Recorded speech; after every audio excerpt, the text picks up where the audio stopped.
Camps cooperative ഡൈജസ്റ്റിലേക്ക് എല്ലാവർക്കും ഒരിക്കൽ കൂടി സ്വാഗതം. ഇന്ന് നമ്മൾ എടുക്കുന്നത് പൊതുവെ ധാരാളം കുട്ടികൾ ചോദിക്കുന്ന ഒരു ഡൗട്ടാണ്. സഹകരണ സർവീസ് പരീക്ഷാ ബോർഡിൻ്റെ പരീക്ഷകൾക്ക് അല്ലെങ്കിൽ PSC നടത്തുന്ന കോപ്പറേറ്റീവ് യോഗ്യതയുള്ള പരീക്ഷകൾക്ക് ആർക്കൊക്കെ അപ്ലൈ ചെയ്യാം, അതിൻ്റെ യോഗ്യതകൾ എന്തൊക്കെയാണ്, അതിൻ്റെ സിലബസ് എങ്ങനെയാണ് ആ പരീക്ഷകൾക്ക് തയ്യാറെടുക്കേണ്ടത്. അപ്പോൾ അതുമായിട്ട് ബന്ധപ്പെട്ടുള്ള ഒരു ക്ലാസ്സാണ് നമ്മൾ ഇന്ന് എടുക്കുന്നത്. അല്ലാതെ നമ്മളെ പോർഷൻ വൈസ് അല്ല. ഒന്ന്, ആർക്കൊക്കെയാണ് ഈ കോപ്പറേറ്റീവ് സർവീസ് എക്സാമിനേഷൻ ബോർഡിൻ്റെ പരീക്ഷകൾക്കും അതേപോലെ PSC നടത്തുന്ന കോപ്പറേഷൻ റിലേറ്റഡ് ആയിട്ടുള്ള പരീക്ഷകൾക്കും ആർക്കൊക്കെ അപേക്ഷിക്കാം, എങ്ങനെ തയ്യാറാവണം, അതിൻ്റെ സിലബസ് എങ്ങനെയാണ്, ഏത് രീതിയിലാണ് നമ്മൾക്കൊരു നല്ല മാർക്കോടുകൂടി ജോലി കിട്ടുവാൻ വേണ്ടി നമ്മൾ എങ്ങനെ പഠിക്കണം, അപ്പോൾ അതിനെ സംബന്ധിക്കുന്ന ഒരു ക്ലാസ്സാണ് നമ്മളിന്ന് എടുക്കുന്നത്. ഓക്കെ, അപ്പം അതിൽ നമ്മൾ ആദ്യമേ അറിയേണ്ട ഒരു കാര്യം, കോപ്പറേറ്റീവ് സർവീസ് എക്സാമിനേഷൻ ബോർഡിൻ്റെ പരീക്ഷകൾക്കും അതേപോലെ കേരള PSC നടത്തുന്ന പരീക്ഷകൾക്കും ആർക്കൊക്കെ അപേക്ഷിക്കാം. ഓക്കെ, അപ്പോൾ അതാണ് നമ്മൾ ആദ്യമേ അറിയേണ്ട കാര്യം. അതിൽ നമ്മൾ കോപ്പറേറ്റീവ് ലെവലിൽ നടത്തുന്ന പരീക്ഷകൾ രണ്ടായിട്ടാണ് നടത്തുന്നത്. ഒന്ന്, കേരള PSC നടത്തുന്ന പരീക്ഷകളുമുണ്ട്. രണ്ട്, കോപ്പറേറ്റീവ് സർവീസ് എക്സാമിനേഷൻ ബോർഡ് നടത്തുന്ന പരീക്ഷകളുമുണ്ട്. അതിൽ കേരള PSC നടത്തുന്ന പരീക്ഷകളാണെങ്കിൽ അതിൽ ശ്രദ്ധിക്കുക, അതിൻ്റെ ക്വാളിഫിക്കേഷൻ യോഗ്യത പറയുന്നത് ഒന്നെങ്കിൽ BCom കോപ്പറേഷൻ ആയിരിക്കണം, അല്ലെങ്കിൽ എനി ഡിഗ്രി വിത്ത് JDCയോ HDCയോ ഉണ്ടാവണം, അല്ലെങ്കിൽ കേരള കാർഷിക സർവകലാശാല നടത്തുന്ന BSc കോപ്പറേഷൻ ആൻഡ് ബാങ്കിങ് ആ യോഗ്യതയുള്ള ആളുകൾക്കാണ് കേരള PSC നടത്തുന്ന കോപ്പറേറ്റീവ് ലെവൽ ഓറിയൻറ്റഡ് ആയിട്ടുള്ള പരീക്ഷകൾക്ക് അപേക്ഷിക്കാൻ വേണ്ടി സാധിക്കുന്നത്. ഒരു LD ക്ലർക്ക് പരീക്ഷയാണെങ്കിൽ അതിന് 3-4 ലക്ഷം ആപ്ലിക്കൻസ് ഉണ്ടാകുമെങ്കിൽ ഈ യോഗ്യതയുള്ള, അതായത് കോപ്പറേഷൻ യോഗ്യതയുള്ള ഉദ്യോഗാർത്ഥികൾക്ക് മാത്രമേ കോപ്പറേറ്റീവ് ലെവലിൽ നടത്തുന്ന ജൂനിയർ കോപ്പറേറ്റീവ് ഇൻസ്പെക്ടർ, അതുപോലെ തന്നെ അസിസ്റ്റൻറ്റ്, KCRDB, അതേപോലെ അപ്പെക്സ് സൊസൈറ്റികൾ നടത്തുന്ന ക്ലർക്ക് പരീക്ഷകൾക്കൊക്കെ അപ്ലൈ ചെയ്യണമെങ്കിൽ അതിൽ മസ്റ്റ് കണ്ടീഷൻ എന്ന് പറയുന്നത് അവർക്കൊന്നെങ്കിൽ JDCയോ അല്ലെങ്കിൽ HDCയോ ഡിഗ്രിയോടൊപ്പം ഉണ്ടാവണം, അല്ലെങ്കിൽ കേരള കാർഷിക സർവകലാശാല നടത്തുന്ന BSc അഗ്രികൾച്ചർ ആൻഡ് ബാങ്കിങ് ഈ യോഗ്യത ഉണ്ടായിരിക്കണം. അതിൻ്റെ PSC ലെവൽ പരീക്ഷ എങ്ങനെയാണെന്ന് ചോദിച്ചാൽ അതിന് നോർമൽ ലെവൽ പരീക്ഷ പോലെ തന്നെയാണ്. 1.25 മണിക്കൂറാണ് പരീക്ഷയുടെ ഡ്യൂറേഷൻ. 100 ക്വസ്റ്റ്യൻ ഉണ്ട്. ഓക്കെ, നെഗറ്റീവ് മാർക്കുണ്ട്. ദെൻ കേരള PSC നടത്തുന്ന പരീക്ഷകളിലെ ജൂനിയർ കോപ്പറേറ്റീവ് ഇൻസ്പെക്ടർ ഡിപ്പാർട്ട്മെൻറ്റിലേക്കുള്ള junior cooperative inspector Kerala PSC നടത്തുന്നുണ്ട്. അതുപോലെ തന്നെ ഖാദി ആൻഡ് വില്ലേജ് ഇൻഡസ്ട്രീസിലേക്ക് ജൂനിയർ കോപ്പറേറ്റീവ് ഇൻസ്പെക്ടർ പരീക്ഷ നടത്തുന്നുണ്ട്. അതേപോലെ 1995 മുതൽ അപ്പെക്സ് സൊസൈറ്റികളിലേക്കുള്ള പരീക്ഷയും PSC നേരിട്ടാണ് നടത്തുന്നത്. ഓക്കെ, അപ്പം ഇതിൽ ഈ ജൂനിയർ കോപ്പറേറ്റീവ് ഇൻസ്പെക്ടർക്കും അതേപോലെ അത് ഖാദി ആയിക്കോട്ടെ, കോപ്പറേറ്റീവ് ഡിപ്പാർട്ട്മെൻറ്റ് നടത്തുന്ന പരീക്ഷ ആയിക്കോട്ടെ, അതിൽ ആദ്യം റിട്ടേൺ എക്സാമിനേഷനുണ്ട്. റിട്ടേൺ എക്സാമിനേഷനിൽ ഈ കഴിഞ്ഞ ലെവൽ വെച്ചാണെങ്കിൽ 74 മാർക്കോ അതിന് മുകളിലോ കിട്ടിയ ആൾക്കാരാണ് റാങ്ക് ലിസ്റ്റിൽ ഉൾപ്പെടുന്നത്. റാങ്ക് ലിസ്റ്റിൽ ഉൾപ്പെട്ട് കഴിഞ്ഞാൽ അവർക്ക് സർട്ടിഫിക്കറ്റ് വെരിഫിക്കേഷൻ ഉണ്ട്. അത് കഴിഞ്ഞാൽ അവർക്ക് ഇൻ്റർവ്യൂ ഉണ്ട്. ഈ 3 ഘട്ടത്തിന് ശേഷമാണ് ഫൈനൽ റാങ്ക് ലിസ്റ്റ് പ്രഖ്യാപിക്കുകയും അല്ലെങ്കിൽ ഫൈനൽ റാങ്ക് ലിസ്റ്റ് പബ്ലിഷ് ചെയ്യുകയും അതിൻ്റെ റാങ്കിൻ്റെ അടിസ്ഥാനത്തിലാണ് ജോലി ലഭിക്കുകയും ചെയ്യുന്നത്. ഓക്കെ, ആദ്യം ഷോർട്ട് ലിസ്റ്റാണ്. ഷോർട്ട് ലിസ്റ്റിന് ശേഷം സർട്ടിഫിക്കറ്റ് വെരിഫിക്കേഷൻ ഉണ്ട്. അത് കഴിഞ്ഞിട്ട് ഇൻ്റർവ്യൂ ഉണ്ട്. ഇത് കഴിഞ്ഞിട്ടാണ് ഫൈനൽ റാങ്ക് ലിസ്റ്റ് പബ്ലിഷ് ചെയ്യുകയും അതിൽ നിന്ന് അപ്പോയിൻമെൻറ്റ് നടത്തുകയും ചെയ്യുന്നത്. നെഗറ്റീവ് മാർക്കുള്ളതാണ് കേരള PSC നടത്തുന്ന കോപ്പറേറ്റീവ് ലെവൽ പരീക്ഷകളുടെ മെയിൻ ഒരു ഫീച്ചർ എന്ന് പറയുന്നത്. കേരള PSC നടത്തുന്ന കോപ്പറേറ്റീവ് എക്സാമിനേഷൻസിനെ, അതിൻ്റെ സിലബസിനെ പ്രധാനമായിട്ടും നമ്മൾ 3ആയിട്ട് ഡിവൈഡ് ചെയ്യുന്നുണ്ട്. 1, കോപ്പറേഷൻ. 2, ഫിനാൻസ് അല്ലെങ്കിൽ banking. 3, IT and cyber law. ഇതിൽ കോപ്പറേറ്റീവ് ഫീൽഡിൽ നിന്ന് ചോദിക്കാൻ സാധ്യതയുള്ള പ്രധാനപ്പെട്ട ഏരിയ എന്ന് പറയുന്നത് 1, evolution of cooperative movement in India. Then foreign countries ഉണ്ട്. ICAയുടെ flag, cooperative principles, cooperative values, ഇന്ത്യയിലെയും കേരളത്തിലെയും ഡിഫറൻറ്റ് കോപ്പറേറ്റീവ് ഓർഗനൈസേഷൻസ്, അതിൻ്റെ ഇയർ ഓഫ് എസ്റ്റാബ്ലിഷ്മെൻറ്റ്, അതിൻ്റെ ഹെഡ് ക്വാർട്ടർ, അതേപോലെ തന്നെ ഡിഫറൻറ്റ് കമ്മിറ്റികൾ നമ്മൾ കേൾക്കുന്ന കമ്മിറ്റികളല്ല, പുതുതായിട്ട് വിഖേ പട്ടേൽ കമ്മിറ്റി, രാധാകൃഷ്ണൻ കമ്മിറ്റി, അങ്ങനെയുള്ള കുറച്ച് പുതിയ കമ്മിറ്റികൾ പുതുതായിട്ട് നമ്മൾ കണ്ടുവരാറുണ്ട്. ഇത് കൂടാതെ നമ്മൾ കണ്ടുവരുന്ന മെക്ലഗാൻ കമ്മിറ്റിയുണ്ട്, ദെൻ റോയൽ കമ്മീഷൻ ഓൺ അഗ്രികൾച്ചറുണ്ട്, ഗോർവാല കമ്മിറ്റിയുണ്ട്, ദെൻ അതുപോലെ തന്നെ വൈദ്യനാഥൻ കമ്മിറ്റിയുണ്ട്, then ARDCI agriculture all India rural credit review കമ്മിറ്റിയുണ്ട്. ഓക്കെ, അപ്പോൾ അങ്ങനെയുള്ള ഗ്രാഫിക് കാർഡുണ്ട്. അത് നോർമലി ചോദിക്കുന്ന കമ്മിറ്റികൾ കൂടാതെ നമ്മൾ കേൾക്കാത്ത കുറച്ച് കമ്മിറ്റികളും കൂടെ പുതുതായിട്ട് ആഡ് ചെയ്യുന്നുണ്ട്. ഓക്കെ, അപ്പോൾ കോപ്പറേറ്റീവ് ലെവലിൽ ചോദിക്കുന്ന കോപ്പറേറ്റീവ് ലോ ഉണ്ട്. കോപ്പറേറ്റീവ് ലോയുടെ ഭാഗമായിട്ട് ഓഡിറ്റിംഗ് പഠിക്കാനുണ്ട്. ഓഡിറ്റിംഗ് സെക്ഷൻ 63 തൊട്ടുള്ള ഏരിയ ചോദിക്കുന്നുണ്ട്. ഒഫൻസസ് ആൻഡ് പെനാൽറ്റീസ് ചോദിക്കുന്നുണ്ട്. അപ്പോൾ കോപ്പറേറ്റീവ് ലോയും പ്രധാനപ്പെട്ട ഒരു ഏരിയയാണ്. ഇതുകൂടാതെ ഇപ്പോൾ ലേറ്റസ്റ്റ് ആയിട്ട് പറഞ്ഞത് ഫിനാൻസ് അല്ലെങ്കിൽ ബാങ്കിങ്. ഫിനാൻസ് എന്ന് പറയുന്നത് ഡിഗ്രി ലെവലിൽ ചോദിക്കുന്ന ഡിഗ്രി ലെവൽ സിലബസ് ആണ് ഫിനാൻസ് എന്ന് പറയുന്നത്. അതിൽ capital market and financial service എന്ന് പറയുന്ന സബ്ജക്റ്റുകൾ MG യൂണിവേഴ്സിറ്റിയുടെയും കേരളയുടെയും കാലിക്കറ്റിൻ്റെയൊക്കെ സിലബസിൽ ഡിഗ്രി ലെവൽ ഉൾപ്പെടുത്തിയിട്ടുണ്ട്. അത് ഓറിയൻറ്റഡ് ആയിരിക്കും ഫിനാൻസ് എന്ന് പറയുന്ന ഏരിയ. ഇത് കൂടാതെ ബാങ്കിങ്ങുമായിട്ട് ബന്ധപ്പെട്ടുള്ള ടേംസുകളും ബാങ്കിങ്ങിലെ റീസെൻ്റ് ട്രെൻഡുകളും നമ്മൾ പഠിക്കണം ഫിനാൻസ് ആ ഏരിയയിൽ. ഇതുകൂടാതെ മറ്റൊരു area IT and cyber law ആണ്. അതിൽ 10 മാർക്കോളം ക്വസ്റ്റ്യൻസ് IT ആൻഡ് സൈബർ ലോയിൽ നിന്നാണ് ചോദിക്കുന്നത്. ഇതാണ് നമ്മൾ PSC ലെവലിൽ ചോദിക്കുന്ന സിലബസ് എന്ന് പറയുന്നത്. അപ്പോൾ PSC ലെവലിലെ പ്രത്യേകത അത് നെഗറ്റീവ് മാർക്കുണ്ട് എന്നുള്ളതാണ്. 100 മാർക്ക് ക്വസ്റ്റ്യൻസ് ആണ്. അതിൽ കഴിയാവുന്നതും 75 മാർക്കോ അതിന് മുകളിലോ സ്കോർ ചെയ്താൽ നിങ്ങൾ ഷോർട്ട് ലിസ്റ്റിൽ ഉൾപ്പെടുത്തും. അതിനുശേഷം സർട്ടിഫിക്കറ്റ് വെരിഫിക്കേഷൻ ഉണ്ടാവും. അതിനുശേഷം ഇൻ്റർവ്യൂ ഉണ്ടാവും. അതിനുശേഷം റാങ്ക് ലിസ്റ്റ് ഉണ്ടാവും. ആദ്യത്തെ ഒരു 50 റാങ്കിനകത്ത് വരികയാണെങ്കിൽ ജൂനിയർ കോപ്പറേറ്റീവ് ഇൻസ്പെക്ടറും അതുപോലെ തന്നെയുള്ള പോസ്റ്റുകളിൽ വേക്കൻസി കൂടുതൽ ഉണ്ടെങ്കിൽ ആദ്യത്തെ ഒരു 50 റാങ്കിനുള്ളിൽ ഉൾപ്പെടുത്തണം. കാര്യം 400 പേരുടെ റാങ്ക് ലിസ്റ്റായിട്ട് ഷോർട്ട് ലിസ്റ്റ് ചെയ്തിട്ടാണ് ഇത്തവണ ജൂനിയർ കോപ്പറേറ്റീവ് ഇൻസ്പെക്ടർ കോപ്പറേറ്റീവ് ഡിപ്പാർട്ട്മെൻറ്റിൽ പരീക്ഷ നടത്തിയത്. അപ്പോൾ അങ്ങനെയാണെങ്കിൽ ഒരു ആദ്യത്തെ 50 റാങ്കിനൊക്കെ ഉൾപ്പെടുകയാണെങ്കിൽ നിങ്ങൾക്ക് വളരെ വേഗം ജോലി ലഭിക്കും. ഇല്ല എങ്കിൽ ആദ്യത്തെ ഒരു 20 റാങ്കിനൊക്കെ ഉൾപ്പെടാൻ വേണ്ടി നിങ്ങൾ ശ്രമിക്കുക. അങ്ങനെ ഉൾപ്പെട്ട് കഴിഞ്ഞാൽ നിങ്ങൾക്ക് ആദ്യത്തെ അവസരത്തിൽ തന്നെ ജോലി കിട്ടുന്നതാണ്. ഇതാണ് PSC നടത്തുന്ന കോപ്പറേറ്റീവ് ലെവൽ എക്സാമിനേഷൻ്റെ പ്രത്യേകതകൾ. ഇത് കൂടാതെ മറ്റൊരു എക്സാമിനേഷൻ ബോർഡുണ്ട്.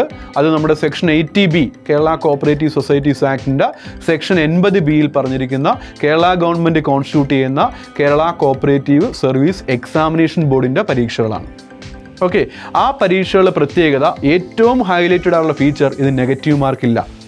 160 ക്വസ്റ്റ്യൻസ് ആണ് ഇതിനകത്തുള്ളത്. 160 ക്വസ്റ്റ്യൻസ് ഉണ്ട്, നെഗറ്റീവ് മാർക്കില്ല. ഓരോ ക്വസ്റ്റ്യനും 1/2 മാർക്ക് വെച്ചിട്ടാണ്. അങ്ങനെ 160 ക്വസ്റ്റ്യൻസ് അറ്റൻഡ് ചെയ്താൽ 80 മാർക്ക്, മാക്സിമം മാർക്ക് എന്ന് പറയുന്നത് 80 മാർക്കാണ്. 80 മാർക്കിലാണ് കോപ്പറേറ്റീവ് സർവീസ് എക്സാമിനേഷൻ ബോർഡ് നടത്തുന്ന പരീക്ഷ. അതിൻ്റെ സിലബസ് എന്ന് ചോദിച്ചാൽ ഒന്ന് കോപ്പറേഷനാണ്. നമ്മൾ കോപ്പറേഷൻ നേരത്തെ പറഞ്ഞ പോലെ ഡീറ്റെയിൽഡ് കോപ്പറേഷൻ തന്നെയാണ്. Cooperative movement in foreign countries ഉണ്ട്, കോപ്പറേറ്റീവ് മൂവ്മെൻറ്റ് ഇൻ ഇന്ത്യ ഉണ്ട്, ICA ഉണ്ട്, കേരള കോപ്പറേറ്റീവ് മൂവ്മെൻറ്റ് ഉണ്ട്. അതേപോലെ തന്നെ കേരളത്തിലെ ഡിഫറൻറ്റ് കോപ്പറേറ്റീവ് സ്ഥാപനങ്ങളും അതിൻ്റെ ഹെഡ് ക്വാർട്ടറും ഇയർ ഓഫ് എസ്റ്റാബ്ലിഷ്മെൻറ്റും നിലവിലത്തെ അതിൻ്റെ ചെയർമാൻ അല്ലെങ്കിൽ MD ആരാണ്, അങ്ങനെയുള്ള ക്വസ്റ്റ്യൻസും ഉണ്ടാവാറുണ്ട്. മറ്റൊരു ഏരിയ കോപ്പറേഷനുണ്ട്. അടുത്ത ഏരിയ എന്ന് പറയുന്നത് കോപ്പറേറ്റീവ് ലോ ആണ്. കോപ്പറേറ്റീവ് ലോയുടെ പ്രത്യേകത കോപ്പറേറ്റീവ് ലോയുടെ എവല്യൂഷൻ മുതൽ നമ്മുടെ കേരളത്തിലെ Cochin cooperative societies act, Travancore cooperative societies act, Madras cooperative societies act, Travancore Cochin cooperative societies act, Kerala cooperative societies act 1969, അതിൻ്റെ ലേറ്റസ്റ്റ് അമെൻമെൻറ്റ് ഉൾപ്പെടെ 110 സെക്ഷൻസും 201 റൂൾസും നിങ്ങൾ വ്യക്തമായിട്ട് ഇൻ ഡീറ്റെയിൽഡ് ആയിട്ട് നിങ്ങൾ അറിഞ്ഞിരിക്കണം. മുമ്പ് പൊതുവേ ചോദിക്കുന്ന ഒരു question disposal of net profit section ഏതാണ്? നമുക്ക് പറയാം സെക്ഷൻ 56 ആണ്. ഇപ്പം അങ്ങനെയല്ല, cooperative member leave fund section ഏതാണ്? അത് സെക്ഷൻ 56(1)(c) ആണ്. അപ്പോൾ അതേപോലെ ഡീറ്റെയിൽഡ് ആയിട്ട് അല്ലെങ്കിൽ അല്പം കൂടി ഡെപ്തായിട്ട് വേണം കോപ്പറേറ്റീവ് ലോ പഠിക്കാൻ. പുറമേ നിന്ന് ക്വസ്റ്റ്യൻ ചോദിക്കുന്നത് ഔട്ട് ഓഫ് ഫാഷനായി. ഇപ്പോൾ ഡീറ്റെയിൽഡ് ആയിട്ട് തന്നെ ഇൻ ഡെപ്തായിട്ട് തന്നെ കോപ്പറേറ്റീവ് ലോ അറിഞ്ഞിരിക്കണം. 110 സെക്ഷൻസും 201 റൂൾസും നല്ല രീതിയിൽ മനസ്സിലാക്കിയിരിക്കണം. അടുത്ത പ്രധാനപ്പെട്ട ഏരിയ കോപ്പറേറ്റീവ് അക്കൗണ്ടിംഗ് ആണ്. ഓക്കെ, കോപ്പറേറ്റീവ് അക്കൗണ്ടിംഗ് ആണ് സിലബസിൽ. എന്നാൽ പോലും നമ്മൾ +2 ലെവൽ അക്കൗണ്ടൻസി അല്ലെങ്കിൽ +2 ലെവൽ അക്കൗണ്ടൻസി വെച്ച് വേണം നമ്മൾ പഠിക്കാൻ. +2 ലെവലിൽ അക്കൗണ്ടൻസി 1 അല്ലെങ്കിൽ അക്കൗണ്ടൻസി 2 ആ ടെക്സ്റ്റ് ബേസ് ആയിട്ട് വെച്ച് നിങ്ങൾ പഠിക്കുക. ആ ലെവലാണ് ക്വസ്റ്റ്യൻസ് വരുന്നത്. അതിൽ പഠിക്കുമ്പോൾ പ്രത്യേകം ശ്രദ്ധിക്കേണ്ടത് കോപ്പറേറ്റീവ് അക്കൗണ്ടിങ്, അതായത് ഡിഗ്രി ലെവലിൽ പഠിപ്പിക്കുന്ന കോപ്പറേറ്റീവ് അക്കൗണ്ടിങ് എന്ന് പറയുന്ന സബ്ജക്റ്റും കൂടെ നിങ്ങളതിൽ കവർ ചെയ്തിട്ടുണ്ടാവണം അക്കൗണ്ടിങ് ഏരിയയിൽ. അപ്പം കോപ്പറേഷനായി, കോപ്പറേറ്റീവ് ലോ ആയി, അക്കൗണ്ടൻസി ആയി. ഇതുകൂടാതെ മറ്റൊരു ഏരിയ ബാങ്കിങ് ആണ്. ഇപ്പോൾ പല ആൾക്കാരും പറയുന്നുണ്ട് ഇപ്പോൾ കോപ്പറേറ്റീവ് ഓഡിറ്റിംഗ് ഒഴിവാക്കിയിട്ടുണ്ട്. ശരിയാണ്, കോപ്പറേറ്റീവ് ഓഡിറ്റിംഗ് സിലബസിൽ നിന്ന് എടുത്തു മാറ്റിയിട്ടുണ്ട്. പക്ഷേ കോപ്പറേറ്റീവ് ലോയുടെ ഭാഗമായിട്ട് സെക്ഷൻ 63, 64, റൂൾ 64, റൂൾ 65, റൂൾ 65(3) ഇങ്ങനെയുള്ള കോപ്പറേറ്റീവ് ലോയുടെ ഭാഗമായിട്ട് ഓഡിറ്റിംഗ് പഠിക്കാനുണ്ട്. അപ്പോൾ അതുകൊണ്ട് തന്നെ നിർബന്ധമായിട്ടും നിങ്ങൾ കോപ്പറേറ്റീവ് ഓഡിറ്റിംഗ് ലോ വ്യൂ പോയിന്റിൽ നിങ്ങൾ അറിഞ്ഞിരിക്കണം. ഓക്കെ, അപ്പം ഇത്രയും ഏരിയയാണ് പ്രധാനമായിട്ടും സബ്ജക്റ്റുകളിൽ നിന്ന് ചോദിക്കുന്ന ഏരിയ. 50 മാർക്കിനാണ് സബ്ജക്റ്റ് ഏരിയ. ഓക്കെ, ഇത് കൂടാതെ നിങ്ങൾക്ക് വേറെ ഏരിയ എന്ന് പറയുന്നത് 80 മാർക്കിൽ ബാക്കി വരുന്ന 30 മാർക്കിൻ്റെ ക്വസ്റ്റ്യൻസ് എന്ന് പറയുന്നത് 20 ക്വസ്റ്റ്യൻസ് എന്ന് പറയുന്നത് GK ആണ്, 20 ക്വസ്റ്റ്യൻസ് എന്ന് പറയുന്നത് റീസണിംഗ് ആണ്, 20 ക്വസ്റ്റ്യൻ എന്ന് പറയുന്നത് ഇംഗ്ലീഷാണ്. ഓക്കെ, 20 ക്വസ്റ്റ്യൻസ് GK ഉണ്ട്, 20 ക്വസ്റ്റ്യൻസ് റീസണിംഗ് ഉണ്ട്, 20 ക്വസ്റ്റ്യൻസ് ഇംഗ്ലീഷ് ഉണ്ട്. ഇത് നിങ്ങൾ പഠിക്കാൻ വേണ്ടി ശ്രദ്ധിക്കേണ്ടത് പ്രീവിയസ് ഇയർ ക്വസ്റ്റ്യൻ പേപ്പർ നിങ്ങൾ നല്ല രീതിയിൽ മനസ്സിലാക്കണം, നല്ല രീതിയിൽ എടുത്തു വെച്ചിട്ട് അതിൻ്റെ മോഡലിൽ ക്വസ്റ്റ്യൻസ് നല്ലതുപോലെ വർക്കൗട്ട് ചെയ്യുക.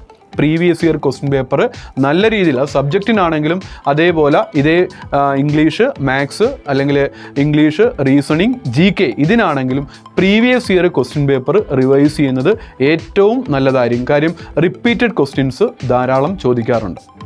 അപ്പോൾ നിങ്ങൾ പല ആൾക്കാരും എക്സാമിനേഷൻ കഴിയുമ്പോഴത്തേക്കും ചോദിക്കുന്ന ഒരു ക്വസ്റ്റ്യൻ ആണ് ഇതിന് കട്ട് ഓഫ് എത്രയാണ്. അങ്ങനെ കട്ട് ഓഫ് എന്ന് പറയുന്ന സംഭവം ഇതിനകത്തില്ല. നമ്മൾ സെലക്ട് ചെയ്ത ബാങ്കുകളിൽ ഏറ്റവും കൂടുതൽ മാർക്ക്, ആ ബാങ്ക് ഓപ്റ്റ് ചെയ്തതിൽ ഏറ്റവും കൂടുതൽ മാർക്ക് വരുന്ന ഉദ്യോഗാർത്ഥികളെയാണ് ആ ബാങ്കിൻ്റെ റാങ്ക് ലിസ്റ്റിൽ ഉൾപ്പെടുത്തുന്നത്. ഫോർ എക്സാമ്പിൾ, ഒരു ബാങ്കിൻ്റെ ടോട്ടൽ നമ്പർ ഓഫ് വേക്കൻസി എന്ന് പറയുന്നത് 4 വേക്കൻസി ആണെങ്കിൽ അതിലെ ടോട്ടൽ നമ്പർ ഓഫ് റാങ്ക് ലിസ്റ്റിൽ, ഷോർട്ട് ലിസ്റ്റിൽ ഉൾപ്പെടുത്തിയിരിക്കുന്ന കാൻഡിഡേറ്റിൻ്റെ എണ്ണം എന്ന് പറയുന്നത് ഇപ്പോൾ 15 × 4 60 പേരുടെ റാങ്ക് ലിസ്റ്റാണ്, ഷോർട്ട് ലിസ്റ്റാണ് ഇടുന്നത്. 60 പേരുടെ ഷോർട്ട് ലിസ്റ്റ് ഉണ്ട്. ആ 60 പേരെന്ന് പറയുന്നത് ആ ബാങ്ക് ഓപ്റ്റ് ചെയ്തതിൽ ഏറ്റവും കൂടുതൽ മാർക്ക് സ്കോർ ചെയ്ത 60 പേരായിരിക്കും ആ ബാങ്കിൻ്റെ റാങ്ക് ലിസ്റ്റിൽ ഉൾപ്പെടുത്തുന്നത്. അല്ലാതെ ഇതിന് കട്ട് ഓഫ് മാർക്ക് എന്ന് പറയുന്ന ഒരു സംവിധാനം ഇതിനകത്തില്ല. നമ്മൾ PSCക്ക് കട്ട് ഓഫ് മാർക്കുണ്ട്, പക്ഷേ ഇവിടെ കട്ട് ഓഫ് മാർക്കല്ല, നമ്മൾ ഓപ്റ്റ് ചെയ്ത ബാങ്കിൽ ഏറ്റവും കൂടുതൽ മാർക്ക് കിട്ടിയ ആൾക്കാരെ ആ ബാങ്കിൻ്റെ ടോട്ടൽ നമ്പർ ഓഫ് വേക്കൻസിയുടെ അടിസ്ഥാനത്തിലാണ് റാങ്ക് ലിസ്റ്റ് തയ്യാറാക്കുന്നത്. അപ്പോൾ ഇവിടെ ഏറ്റവും വലിയൊരു ഫീച്ചർ എന്തില്ല, നെഗറ്റീവ് മാർക്ക് ഇല്ല എന്നുള്ളതാണ്. അതുകൊണ്ട് തന്നെ നിങ്ങൾ കഴിയാവുന്നതും 160 ക്വസ്റ്റ്യൻസ് എന്ത് ചെയ്യുക, അറ്റൻഡ് ചെയ്യുക. അപ്പോൾ 160 ക്വസ്റ്റ്യൻസ് നല്ല രീതിയിൽ അറ്റൻഡ് ചെയ്താൽ 65 മാർക്ക് അതിന് മുകളിൽ അല്ലെങ്കിൽ 62 മാർക്കോ അതിന് മുകളിലോ കിട്ടിയ ഒരു കാൻഡിഡേറ്റ് ആണെങ്കിൽ അവർ ആ സംഘത്തിൻ്റെ, അവർ ഓപ്റ്റ് ചെയ്ത സംഘത്തിൻ്റെ ഷോർട്ട് ലിസ്റ്റിൽ ഉൾപ്പെടാൻ സാധ്യതയുണ്ട്. ദെൻ 80 മാർക്ക് കഴിഞ്ഞാൽ ബാക്കി 15 മാർക്കിന് ഇൻ്റർവ്യൂ ആണ്. മുമ്പ് 20 മാർക്കിനായിരുന്നു നേറ്റിവിറ്റി എന്ന് പറയുന്ന 5 മാർക്ക് ഇപ്പോഴില്ല. ബാക്കി 15 മാർക്കിന് ഇൻ്റർവ്യൂ ആണ് നടത്തുന്നത്. ഇൻ്റർവ്യൂ നടത്തുന്നത് ബോർഡാണ്. അതാത് സംഘങ്ങളുടെ ബോർഡ് ഓഫ് ഡയറക്ടേഴ്സാണ് എന്ത് നടത്തുന്നത്, ഇൻ്റർവ്യൂ നടത്തുന്നത്. ഇൻ്റർവ്യൂവിന് 15 മാർക്കാണ്. ആ ഇൻ്റർവ്യൂവിൻ്റെ 15 മാർക്കിൽ 3 മാർക്ക് ഇൻ്റർവ്യൂ അറ്റൻഡ് ചെയ്താൽ ലഭിക്കും. 3 മാർക്ക് ഇൻ്റർവ്യൂ അറ്റൻഡ് ചെയ്താൽ ലഭിക്കും. ബാക്കി 12 മാർക്ക് നിങ്ങളുടെ പെർഫോമൻസിൻ്റെ അടിസ്ഥാനത്തിലായിരിക്കും. ഇപ്പോൾ പല ആൾക്കാർക്കും ഉള്ളൊരു ഡൗട്ട്, ഈ കോപ്പറേറ്റീവ് ബാങ്കിലെ നിയമനം എന്ന് പറയുന്നത് രാഷ്ട്രീയ അടിസ്ഥാനപ്പെടുത്തിയല്ലേ, അതുകൊണ്ട് എന്തിനാണ് ഞാനിത് പഠിക്കുന്നത്? പല ആൾക്കാരും ചോദിക്കാറുണ്ട്. രാഷ്ട്രീയ റെക്കമെൻഡേഷൻ അടിസ്ഥാനത്തിലല്ലേ, രാഷ്ട്രീയക്കാരെ അല്ലെങ്കിൽ രാഷ്ട്രീയത്തിൽ പ്രവർത്തിക്കുന്ന ആൾക്കാരല്ലേ ഇതിൽ അപ്പോയിൻറ്റ് ചെയ്യുന്നത്, വെറുതെ നമ്മൾ എന്തിനാണ് ഇതിനു വേണ്ടി ഹാർഡ് വർക്ക് ചെയ്യുന്നത്? അങ്ങനെയല്ല, മുമ്പ് അങ്ങനെ ഉണ്ടായിരുന്നുവെങ്കിലും ഇപ്പോൾ 1:4 എന്ന് പറയുന്ന ഈ റേഷ്യോയിലാണ് അപ്പോയിൻറ്റ്മെൻറ്റ് നടക്കുന്നത്. ഒരാളെ ഇത്തരത്തിൽ ഒരു പിയൂണായിട്ടോ അല്ലെങ്കിൽ അറ്റൻഡറായിട്ടോ എടുത്ത് അയാളെ പ്രൊമോട്ട് ചെയ്ത് ജൂനിയർ ക്ലർക്കായിട്ട് ആക്കുകയാണെങ്കിൽ ബാക്കി 4 പേരെ എക്സാമിനേഷൻ ബോർഡ് നടത്തുന്ന പരീക്ഷയുടെ റാങ്ക് ലിസ്റ്റിൽ നിന്ന് വേണം എന്ത് ചെയ്യാൻ, അപ്പോയിൻറ്റ്മെൻറ്റ് നടത്താൻ. അങ്ങനെയുള്ള ഒരു ഓപ്ഷനാണ് ഇപ്പോൾ ഉള്ളത്. അതുകൊണ്ട് തന്നെ ഈ കോപ്പറേറ്റീവ് സർവീസ് എക്സാമിനേഷൻ ബോർഡ് നടത്തുന്ന പരീക്ഷകൾക്ക് അല്പം കൂടി ട്രാൻസ്പെറൻസി ഇപ്പോഴുണ്ട്. ഓക്കെ, ട്രാൻസ്പെറൻസി ഉണ്ട്. ഇനി മറ്റൊരു കാര്യം, BCom കോർപ്പറേഷൻ അല്ലെങ്കിൽ BCom ടാക്സോ BCom കമ്പ്യൂട്ടർ ആപ്ലിക്കേഷനോ കഴിഞ്ഞ ആൾക്കാർക്ക് ഇതിന് വേണ്ടിയിട്ട് അപ്ലൈ ചെയ്യാൻ പറ്റുമോ? അസിസ്റ്റൻറ്റ് സെക്രട്ടറി പോസ്റ്റുകളിലേക്ക് അല്ലെങ്കിൽ അങ്ങനെയുള്ള ഹയർ പോസ്റ്റുകളിലേക്ക് CSEB നടത്തുന്ന പരീക്ഷകൾക്ക് അപ്പിയർ ചെയ്യണമെങ്കിൽ അവർക്ക് ഡിഗ്രിയോ JDCയോ HDCയോ ഉണ്ടാവണം. ഒരു ജൂനിയർ ക്ലർക്കിലെ പോസ്റ്റിലേക്കാണ് അപ്ലൈ ചെയ്യുന്നതെങ്കിൽ അവർക്ക് 10ാം ക്ലാസ്സും JDCയോ മതി. എന്നുവെച്ചാൽ HDCO ഡിഗ്രി ഉണ്ടെങ്കിൽ അത് ഡിസ്ക്വാളിഫിക്കേഷൻ ആണെന്നല്ല. ദെൻ അതിൻ്റെ ബേസിക് ക്വാളിഫിക്കേഷൻ എന്ന് പറയുന്നത് 10ാം ക്ലാസ്സും അതേപോലെ തന്നെ ജൂനിയർ ഡിപ്ലോമ ഇൻ കോപ്പറേഷൻ പാസ്സായാൽ അവർക്കും എന്ത് ചെയ്യാം, അപേക്ഷിക്കാം. അതുകൂടാതെ ഡിഗ്രിയോ JDCയോ HDCയോ ഉള്ള ആൾക്കാർക്ക് എന്ത് ചെയ്യാം, അപേക്ഷിക്കാം. പക്ഷേ 10ാം ക്ലാസ്സോ JDC ഉള്ള ആൾക്കാർക്ക് അസിസ്റ്റൻറ്റ് സെക്രട്ടറി പോലുള്ള പോസ്റ്റുകളിലേക്ക് അപേക്ഷിക്കാൻ വേണ്ടി സാധിക്കത്തില്ല. അപ്പോൾ യോഗ്യത എന്താണ്? ഒരു പോസ്റ്റിലേക്ക് അപേക്ഷിക്കാനുള്ള യോഗ്യത കൃത്യമായിട്ട് എവിടെ പറഞ്ഞിരിക്കും? നമ്മുടെ റൂള് 186 പറയും, ക്വാളിഫിക്കേഷൻ പറയുന്നുണ്ട്. റൂള് 186. CSEB പരീക്ഷകൾക്ക് മിനിമം ഏജ് എന്ന് പറയുന്നത് 18 വയസ്സും മാക്സിമം ഏജ് 40 വയസ്സുമാണ്. 18 വയസ്സ് മുതൽ 40 വയസ്സ് വരെയുള്ള ഉദ്യോഗാർത്ഥികൾക്ക് അപേക്ഷ അയക്കാം. ദെൻ OBC എക്സ് സർവീസ്മെന് 43 വയസ്സ് വരെ അയക്കാം. SC/ST കാൻഡിഡേറ്റ് ആണെങ്കിൽ 45 വയസ്സ് വരെ അയക്കാം. ഓക്കെ, അപ്പം നിങ്ങൾ എങ്ങനെയാണ് പഠിക്കേണ്ടതെന്ന് ചോദിച്ചാൽ ഈ സിലബസിനെ അടിസ്ഥാനപ്പെടുത്തി വേണം പഠിക്കാൻ. ആദ്യം നിങ്ങൾ ചെയ്യേണ്ടത് ഈ കോപ്പറേറ്റീവ് ലെവൽ അല്ലെങ്കിൽ കോപ്പറേഷനുമായിട്ട് ബന്ധപ്പെട്ട് നിങ്ങൾ പഠിക്കുന്ന കോഴ്സ് ഏതാണോ അതിൻ്റെ ടെക്സ്റ്റുകൾ നിർബന്ധമായിട്ടും നിങ്ങളുടെ കൈവശം ഉണ്ടാവണം. അത് കോപ്പറേഷൻ ആയിക്കോട്ടെ, കോപ്പറേറ്റീവ് ലോ ആയിക്കോട്ടെ, ബാങ്കിങ് ആയിക്കോട്ടെ, ഓഡിറ്റിംഗ് ആയിക്കോട്ടെ, വർക്കിംഗ് ഓഫ് ഫങ്ഷണൽ സൊസൈറ്റി ആയിക്കോട്ടെ, ദെൻ കോപ്പറേറ്റീവ് അക്കൗണ്ടിങ് ആയിക്കോട്ടെ, എന്ത് ടെക്സ്റ്റുകളാണോ നിങ്ങളുടെ സബ്ജക്റ്റ് എന്താണോ ആ സബ്ജക്റ്റുകളുടെ ടെസ്റ്റ് നിർബന്ധമായിട്ടും നിങ്ങൾ എന്ത് ചെയ്യണം, നിങ്ങളുടെ കൈവശം നിങ്ങൾ സൂക്ഷിക്കണം. ദെൻ ആ ടെക്സ്റ്റ് വായിച്ച് നിങ്ങൾ നിർബന്ധമായിട്ടും ആ പോയിന്റുകൾ, പ്രധാനപ്പെട്ട പോയിന്റുകൾ ഒരു ബുക്കിലേക്ക് നിങ്ങൾ എഴുതണം. അങ്ങനെ ഓരോ ഏരിയയും നിർബന്ധമായിട്ടും നിങ്ങൾ പഠിച്ച് അതിൻ്റെ പോയിന്റുകൾ നോട്ട് ഡൗൺ ചെയ്ത് വേണം നിങ്ങൾ പ്രിപ്പയർ ചെയ്യാൻ. അതിന് സ്വന്തമായിട്ട് നിങ്ങൾക്കൊരു ഡയറി ഉണ്ടാവണം. എവിടെയെങ്കിലും എഴുതി വെക്കുകയല്ല ചെയ്യുന്നത്, നിങ്ങൾ ഇതിന് വേണ്ടിയിട്ട് ഒരു ബുക്ക് നിങ്ങൾ സൂക്ഷിക്കണം. ഈ സിലബസ് കംപ്ലീറ്റ് ചെയ്യാൻ മിനിമം 6 മുതൽ 8 മാസം വരെ എടുക്കും. അല്ലാതെ വളരെ വേഗത്തിൽ ഇപ്പം 3 മാസം കൊണ്ട് ക്രാഷായിട്ട് ചെയ്യാം, അതൊന്നും ഒരിക്കലും നടക്കുന്ന കാര്യമല്ല. സിലബസ് കംപ്ലീറ്റ് ചെയ്യാൻ മിനിമം 6 മാസം മുതൽ 8 മാസം വരെ ഡീറ്റെയിൽ ആയിട്ട് കംപ്ലീറ്റ് ചെയ്യാൻ എടുക്കും. അതിനുശേഷം വേണം നിങ്ങൾ റാങ്ക് ഫയലുകൾ റെഫർ ചെയ്യാനും അതേപോലെ യൂട്യൂബ് ക്ലാസ്സുകളും റെഫർ ചെയ്യാനും നിങ്ങൾ അതിനുശേഷം വേണം എന്ത് ചെയ്യാൻ, ഇതേപോലെ ഒരു റാങ്ക് ഫയലിനെ ഡിപ്പെൻഡ് ചെയ്ത് പഠിക്കുക, അല്ലെങ്കിൽ പ്രീവിയസ് ഇയർ ക്വസ്റ്റ്യൻ പേപ്പർ പഠിക്കുക, അല്ലെങ്കിൽ യൂട്യൂബ് ക്ലാസ്സുകൾ കേൾക്കുക. അതൊക്കെ നല്ലത് തന്നെയാണ്. അപ്പോൾ അങ്ങനെ ചെയ്യുന്നുണ്ടെങ്കിൽ നിങ്ങളുടെ സിലബസ് നിങ്ങൾ ആദ്യം എന്ത് ചെയ്യണം, കംപ്ലീറ്റ് ചെയ്തതിന് ശേഷം വേണം നിങ്ങൾ എന്ത് ചെയ്യാൻ, ഇതേപോലെയുള്ള റാങ്ക് ഫയലിലേക്കോ അല്ലെങ്കിൽ യൂട്യൂബ് ക്ലാസ്സുകളിലേക്കോ പോകാൻ. നിങ്ങൾ ആദ്യം ചെയ്യേണ്ടത് ഈ സബ്ജക്റ്റുകൾ cooperation, cooperative law, banking, auditing, accounting, then ഇതുകൂടാതെ GK, മാത്സ്, ഇംഗ്ലീഷ്. അപ്പം ഇത് നിർബന്ധമായിട്ടും നിങ്ങൾ ഇതിനെ സംബന്ധിക്കുന്ന ഡീറ്റെയിൽസ് വളരെ വിശദമായിട്ട് പഠിച്ചതിന് ശേഷം വേണം നിങ്ങൾ റാങ്ക് ഫയലുകളിലേക്കോ അല്ലെങ്കിൽ യൂട്യൂബ് ക്ലാസ്സുകളിലേക്കോ പോകാൻ. അത് റെഫർ ചെയ്യേണ്ടതെന്നല്ല, റാങ്ക് ഫയലും യൂട്യൂബ് ക്ലാസ്സുകളും പ്രീവിയസ് ഇയർ ക്വസ്റ്റ്യൻ പേപ്പറുകളൊക്കെ നല്ലത് തന്നെയാണ്. പക്ഷേ ആദ്യം നിങ്ങൾ എന്ത് ചെയ്യുക, സിലബസ് കംപ്ലീറ്റ് ചെയ്യുക. ഓക്കെ, ഈ രീതിയിൽ വേണം നിങ്ങൾ പഠിക്കാൻ. ഇങ്ങനെ പഠിച്ചാൽ നിങ്ങൾ ഷുവറായിട്ട് 62 മാർക്കോ അതിന് മുകളിലോ നിങ്ങൾ സ്കോർ ചെയ്യുകയാണെങ്കിൽ CSEB പരീക്ഷയിലും 74 മാർക്കോ അതിന് മുകളിലോ സ്കോർ ചെയ്യുകയാണെങ്കിൽ PSC നടത്തുന്ന പരീക്ഷകൾക്ക് നിങ്ങൾ നിർബന്ധമായിട്ടും അല്ലെങ്കിൽ നിങ്ങൾ ഉറപ്പായിട്ടും ആ റാങ്ക് ലിസ്റ്റിൽ ഉൾപ്പെടും. ഓക്കെ, അപ്പോൾ ഈ രീതിയിലാണ് നിങ്ങൾ കോപ്പറേറ്റീവ് സർവീസ് എക്സാമിനേഷൻ ബോർഡ് നടത്തുന്ന പരീക്ഷകൾക്കും അതേപോലെ കേരള PSC നടത്തുന്ന പരീക്ഷകൾക്കും തയ്യാറെടുക്കേണ്ടത്. ഓക്കെ, അപ്പം ഒരു യൂട്യൂബറും അല്ലെങ്കിൽ ഒരു ഓൺലൈൻ ക്ലാസ് നടത്തുന്ന അല്ലെങ്കിൽ യൂട്യൂബ് ക്ലാസ് നടത്തുന്ന ഒരാളും കംപ്ലീറ്റ് ക്ലാസ് സിലബസ് ബേസ് ചെയ്ത് ഇടത്തില്ല. നിങ്ങൾ അതുകൊണ്ട് ഏതെങ്കിലും നല്ല സ്ഥാപനങ്ങളിൽ, നിങ്ങൾക്ക് താല്പര്യമുള്ള സ്ഥാപനങ്ങളിൽ ഈ കോപ്പറേറ്റീവ് കോച്ചിങ് നടക്കുന്നുണ്ടെങ്കിൽ അവിടെ ജോയിൻ ചെയ്യുക. ജോയിൻ ചെയ്തിട്ട് നിങ്ങൾക്ക് സാറ്റിസ്ഫൈഡ് ആണെങ്കിൽ അവിടെ തന്നെ നിങ്ങളുടെ സിലബസ് കംപ്ലീറ്റ് ആവാൻ പറ്റുന്ന രീതിയിൽ അവിടെ നിങ്ങൾ പഠിക്കുക. അതിനുശേഷം വേണം നിങ്ങൾ റാങ്ക് ഫയലിലേക്കോ യൂട്യൂബ് ക്ലാസ് കാണാനോ പോകാൻ. ഓക്കെ, ഇപ്പോൾ പല സ്ഥാപനങ്ങളും ഓൺലൈൻ ക്ലാസ്സുകൾ നടത്തുന്നുണ്ട്. കേരളത്തിലെ പ്രഗത്ഭരായ പല സ്ഥാപനങ്ങളും ഓൺലൈൻ ക്ലാസ് നടത്തുന്നുണ്ട്. നിങ്ങൾ ഓൺലൈൻ ക്ലാസ്സിൽ ജോയിൻ ചെയ്യുക. ദെൻ ഓൺലൈൻ ക്ലാസ്സിൽ ജോയിൻ ചെയ്തിട്ട് എന്ത് ചെയ്യുക, ഈ പരീക്ഷകൾക്ക് വേണ്ടിയിട്ട് സിലബസിനെ അടിസ്ഥാനപ്പെടുത്തി വേണം തയ്യാറാവാൻ. അല്ലാതെ കുറേ ഏരിയയിൽ നിന്ന് കുറേ വാരി ഒളിച്ച് പഠിച്ചിട്ട് കാര്യമില്ല. പഠിക്കുന്നതിലും ഒരു ലിമിറ്റഡ്നെസ് ഉണ്ടാവണം, മിതത്വം ഉണ്ടാവണം. കിട്ടുന്ന എല്ലായിടത്തു നിന്നും വാരി ഒളിച്ച് പഠിക്കേണ്ട ഒരു കാര്യമില്ല. നിങ്ങൾ പഠിക്കുന്നത് റിസൾട്ട് ഓറിയൻറ്റഡ് ആയിട്ട് പഠിക്കുക. ദെൻ അതിൽ വാരി വലിച്ച് എല്ലാം കയറി പഠിക്കേണ്ട കാര്യമൊന്നുമില്ല. കഴിയാവുന്നതും ലിമിറ്റഡ് ആയിട്ട് മിതത്വം പാലിച്ചുകൊണ്ട് പഠിക്കുക. നമ്മൾ വാരി വലിച്ച് ഫുഡ് കഴിക്കാൻ പാടില്ല നമ്മൾ പറയും, അതേപോലെ പഠിക്കുന്നത് അതുപോലെ തന്നെയാണ്. വേണ്ട കാര്യങ്ങൾ മാത്രം നിങ്ങൾ എന്ത് ചെയ്യുക, കളക്ട് ചെയ്യുക. പ്രീവിയസ് ഇയർ ക്വസ്റ്റ്യൻ പേപ്പർ നല്ല രീതിയിൽ എന്ത് ചെയ്യുക, റിവൈസ് ചെയ്യുക. നിർബന്ധമായിട്ടും ഒരു ഡയറിയോ ഒരു ബുക്കോ നിങ്ങളുടെ കൈവശം സൂക്ഷിക്കണം. നിങ്ങൾക്കറിയാൻ വയ്യാത്തൊരു കാര്യം യൂട്യൂബ് ക്ലാസ്സിൽ നിന്നോ റാങ്ക് ഫയലിൽ നിന്നോ പത്രത്തിൽ നിന്നോ അല്ലെങ്കിൽ ഓൺലൈൻ ക്ലാസ്സിൽ നിന്നോ നിങ്ങൾക്ക് കിട്ടുന്നുണ്ടെങ്കിൽ നിർബന്ധമായിട്ടും ഡയറിയിൽ ആ പോയിൻ്റ് എഴുതി സൂക്ഷിക്കുകയും വേണം. അപ്പോൾ ഈ രീതിയിലാണ് കോപ്പറേറ്റീവ് സർവീസ് എക്സാമിനേഷൻ ബോർഡിൻ്റെ പരീക്ഷകൾക്ക് നിങ്ങൾ തയ്യാറെടുക്കേണ്ടത്. ഓക്കെ, എന്തെങ്കിലും സംശയം ഉണ്ടെങ്കിൽ നിങ്ങൾ കോൺടാക്റ്റ് ചെയ്യാം 9947231007 അല്ലെങ്കിൽ 9947341007 ഈ നമ്പറിൽ കോൺടാക്റ്റ് ചെയ്യുക. നമുക്ക് ഓൺലൈൻ ക്ലാസ്സുകൾ ഞങ്ങളും നടത്തുന്നുണ്ട്. നിങ്ങൾക്ക് ക്ലാസ് ആദ്യമേ തന്നെ അറ്റൻഡ് ചെയ്തിട്ട് നിങ്ങൾ ക്ലാസ് ഇഷ്ടപ്പെടുന്നുണ്ടെങ്കിൽ നിങ്ങൾ എന്ത് ചെയ്യുക, ക്ലാസ്സിൽ ജോയിൻ ചെയ്യുക. ആദ്യം ഒരു മോക്ക് ക്ലാസ് നിങ്ങൾ കേൾക്കുക. ഓൺലൈൻ ക്ലാസ് നിങ്ങൾ അറ്റൻഡ് ചെയ്തിട്ട് ക്ലാസ്സിൽ നിങ്ങൾക്ക് ഇൻട്രസ്റ്റഡ് ഉണ്ടെങ്കിൽ ആ ക്ലാസ് നിങ്ങൾ എന്ത് ചെയ്യുക, നമ്മുടെ സിലബസിനെ അടിസ്ഥാനപ്പെടുത്തി ക്ലാസ്സിൽ ജോയിൻ ചെയ്യുക.